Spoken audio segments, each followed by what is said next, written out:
আন্তরিক ধন্যবাদ জানাতে চাই আমাদের বীর সন্তানদের, যারা মরণপণ সংগ্রাম করে অসম্ভবকে সম্ভব করেছে। শত শত শহীদদের জানাই শ্রদ্ধা। বিসমিল্লাহির রহমানির রহিম। আসসালামু আলাইকুম। দীর্ঘদিন অসুস্থ থাকার পর আপনাদের সামনে কথা বলতে পারার জন্য আল্লাহর কাছে শুকরিয়া আদায় করছি।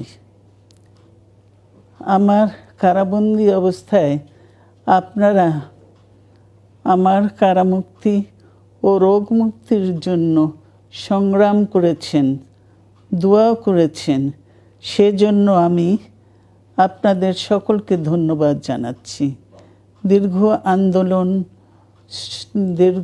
আন্দোলন সংগ্রাম ও ত্যাগের মধ্য দিয়ে আমরা ফ্যাসিবাদী অবৈধ সরকারের কাছ থেকে মুক্তি পেয়েছি। এ বিজয় আমাদের নতুন সম্ভাবনা নিয়ে এসেছে।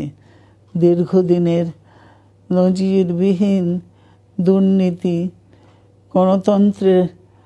গণতন্ত্রের ধ্বংসের স্তূপের মধ্য থেকে আমাদের নির্মাণ করতে হবে এক সমৃদ্ধ বাংলাদেশ।